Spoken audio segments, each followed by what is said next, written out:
Whoop whoop! Hey guys, welcome to my Halloween collection.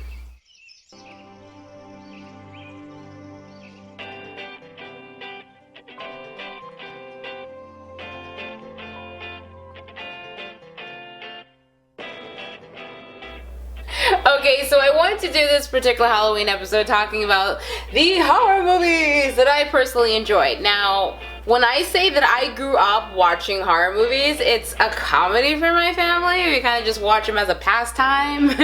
I recently saw that there's an app on Facebook that's called Shudder, and it's supposed to have like every horror movie possible. Like, that's really what I personally enjoy. Like, if someone was like, so what are you gonna watch? We have comedy, romance, action. It's neck and neck between kung fu and horror movies. Like, it's real neck and neck, because that's really what we watched a lot of in my house growing up. So that's generally my preference. So one of the first movies that I wanted to recommend was actually the Conjuring series.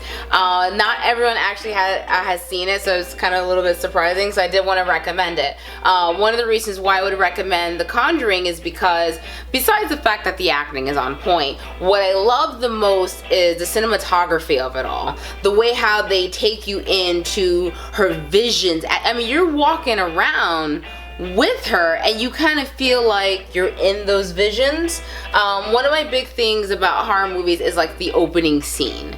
The opening scene is the most important scene of any movie, but especially I personally feel for a horror film, I feel it is the most important thing, because those first few seconds of the movie will tell you exactly what kind of horror film you're watching. If you're watching the corny ones, if you're watching a gory one, if you see one and you see some boob chick who's like this, running through the park, kind of just doing like one of these, like, you already know what you're going to be watching. You already have an idea. Like, that's exactly what you're getting for the rest of the film. And you know it's probably going to be like a serial killer running around just killing chicks just because they have boobs. Thank God I'm small. You know what I mean? Like, things like that. Like, you already get an idea. If you see someone walking into a cage and they're like, Billy, don't do it, you know it's probably a really good ghost film. Like, if you watch enough horror films, you know what I'm talking about. So one of the things that I loved about The Conjuring is the opening, because as you're watching, like, even just the first 15 minutes of the movie,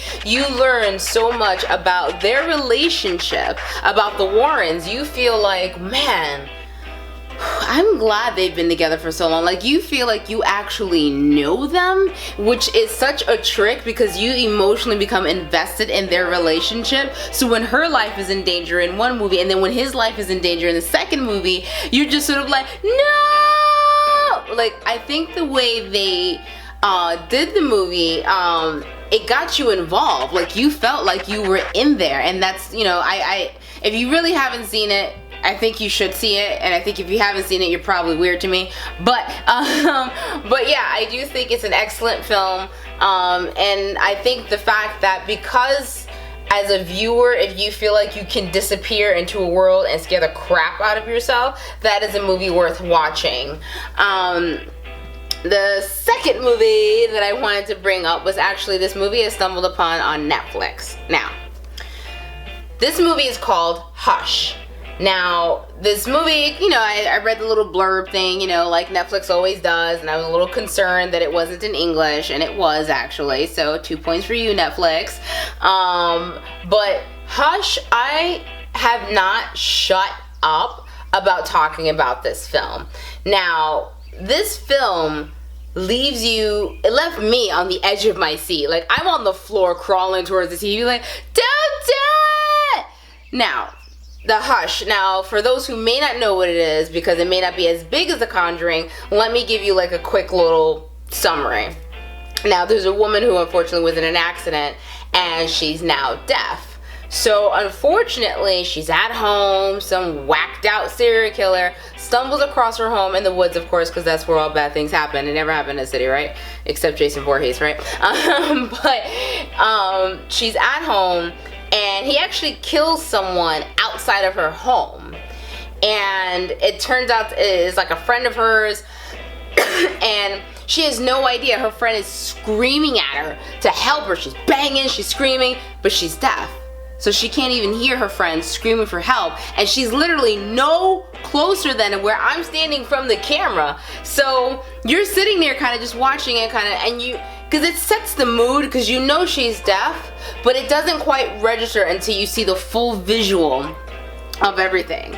And once the serial killer realizes that she's deaf, he has fun with her. And then that's where you really see the real character development, kind of like how you watched the Warrens' relationship and you got a hold of who they were. In Hush, you start to see that the fact that the killer truly is enjoying the fact that she can't hear. He toys with her. I mean, he has so much fun. It's not like one of those it's not like one of those kind of things. He pulls it off in such a way. I thought he would have made an excellent Joker because of how psychotic the serial killer was. He does small things, like even just when he goes into the house, he breaks into the house. He's walking behind her. She's like FaceTiming her sister. Her sister's like, I think I saw something. And she's like, oh no, it's nothing. There are these scenes in the movie that leave you on edge because you see her there, she's terrified, she knows he's in the house, and there are these moments that he gets so close to her, just so close, right? So close. And you know what he does? You know what he does? Nothing. He just likes the fact that he can get that close to his victim and she can't do anything about it, nor can she hear him at all. Right? Mind-blowing. Because he's that twisted of an individual, right? So you see these things kind of just building, and you would think for this movie, like, oh man, she's deaf, she can't hear, she's gonna die.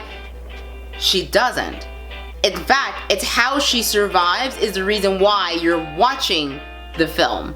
It's so intense that you start to question and be grateful for the fact that you're not deaf, but then you start thinking like her, like, man, if I couldn't hear, how would I survive? How would I survive? How would I survive? It was one of those kind of thrillers that like seeped up underneath your soul and made you just question reality. And I loved it for that. I absolutely adored it for that. And it was so realistic. It was so realistic and so scary because it really puts you in the mindset of the victim. Awesome movie. So if you have not seen it, check out Hush. Third movie. It's kind of like a mixture of a few movies because I tend to like their style. I picked Ju-on, of course. Shutter, Dumpling. I love my Japanese, my Korean, my Chinese horror films. And there's a reason for it.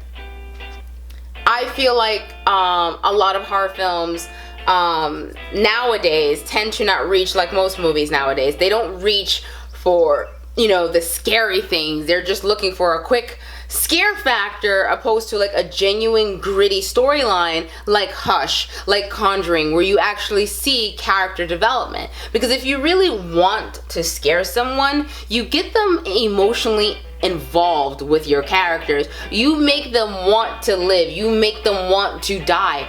You have to invoke this emotion out of your films.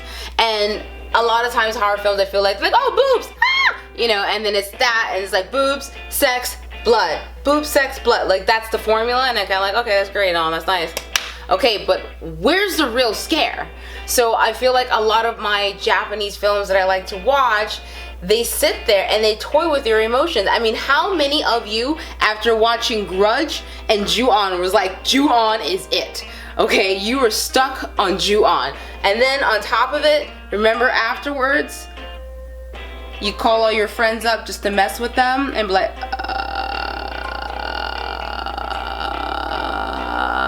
you would do that to your friends in a minute. And your friends would get pissed with you like, stop that, that's not funny. Okay, because it would creep them out. That's how awesome the movie is. That's how you know you have a good scary movie. When you can call people up and be like, 7 days. And they freak out.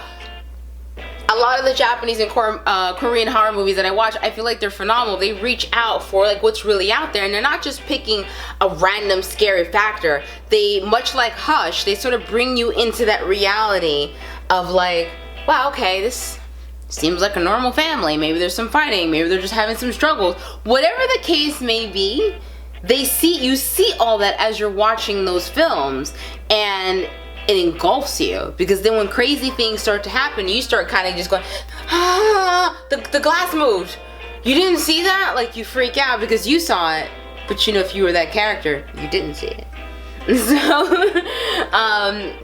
but yeah, these were my 3 quick suggestions. So if you're looking for a good horror film, because this is my month, and everyone is playing everything that's horror. So I got as much paranormal witness and celebrity ghost stories, and I am just packed with horror stuff. So I'm excited and I'm happy about it. But I feel like some people are like, what's a good horror movie to watch for tonight? Get your popcorn. Make sure you grab at least The Conjuring, the 1 and 2, especially if you really want to like creep yourself out. And then the other one is Hush. That's an emotional roller coaster, okay? Because I would love to tell you more like on like what happens on the in-between in the sense of how she survives, but the fact that she survives should make you question things and watch it. And of course, my other suggestion would be, of course, I think almost any of the Japanese horror movies are definitely a good selection.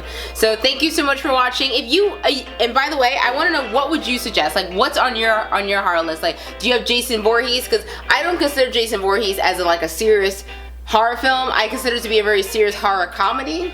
You know, especially when you grab girls at a camp and you take them by the sleeping bags and beat them with it inside their bodies. You know, like you pulling the Hulk. Like Jason Voorhees was the first Hulk with Loki, except his victims were teenage girls. You know, was it Voorhees that got you? Was it Chucky? You know, wanna play? You know, was it like one of those? Were you like one of the people who didn't like Freddy? Was it Scream? Did you feel like every phone call they were like, Cindy? But yeah, be sure to let me know what you guys are thinking. Tell me more about what horror movies spooked you out, or movies you'd recommend. What are your passions for horror? And if you are really into horror and you're like, oh no, horror is too much, punk. Whoop whoop! Thank you guys so much for watching. Again, comment, make sure you subscribe, and yeah, let's see if we can scare each other.